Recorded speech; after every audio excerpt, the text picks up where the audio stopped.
You wake up with a plan. The vision for your work is sharp, the logic is sound, and you start the morning with every intention of finishing that project. Then you sit down at your desk. The cursor blinks. A heavy, invisible resistance settles over you, making the simple act of typing or planning feel like trying to move through deep water. You freeze. You reach for an escape valve to vent the pressure. You pick up your phone, telling yourself that 5 minutes of scrolling will give you the mental reset you need to actually begin.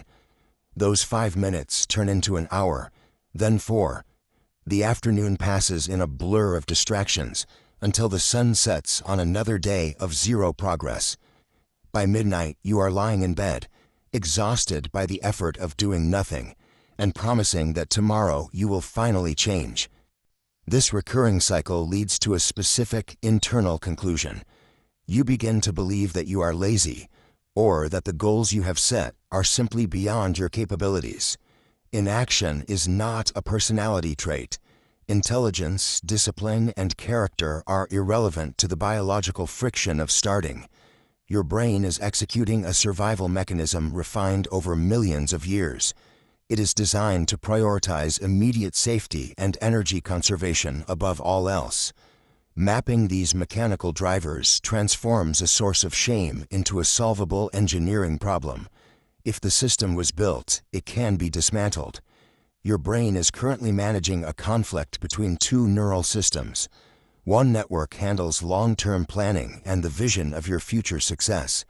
The other is a primitive center dedicated strictly to immediate safety.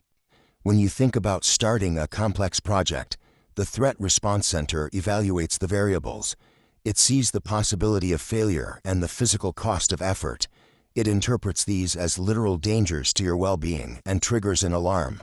To protect you from this perceived threat, your brain routes focus away from the work and toward a low-friction escape hatch, like your phone or a game, that offers immediate comfort.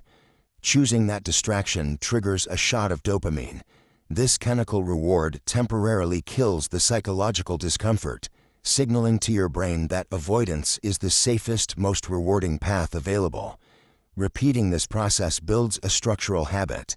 Over time, your brain learns that your goals are a source of pain and that scrolling is the solution, effectively locking you in the self-reinforcing loop of avoidance. To keep you in this loop without damaging your self-esteem, your brain uses perfectionism. It allows you to obsess over the vision, which tricks your ambitious side into feeling productive while you remain safely stuck in place.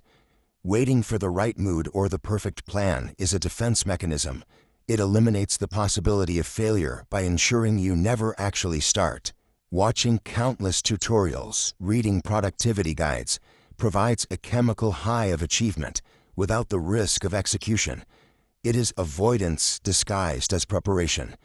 As long as the project remains in the planning phase, it is immune to criticism. You keep the vision perfect by ensuring it never encounters the harsh real world where it might fail. Motivation is a fluctuating emotion, not a reliable fuel source. Your brain is biologically wired to resist the discomfort of hard work, meaning you will almost never wake up feeling like starting. You cannot rely on willpower to override your survival programming indefinitely. You have to use system design to make focus easier than distraction. This is a friction matrix. It shows the energy required to initiate an action. To succeed, you must physically increase the friction of distractions, like putting your phone in another room, while removing every barrier between you and your work. Every distraction you remove in advance is one less decision you have to make. You stop trying to be more disciplined and start working in an environment where the default action is progress.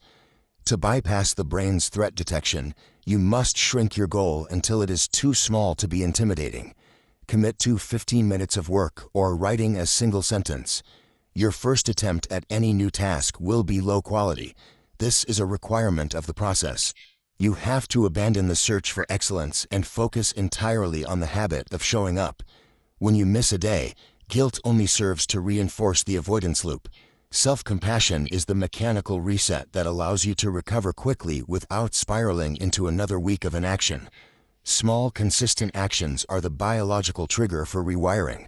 Every time you push through the initial resistance, you are teaching your brain that the discomfort of effort is not a threat to your survival. Stop looking for a signal that you are ready. The plan is already sufficient. Close this video, find your first micro action, and do it now.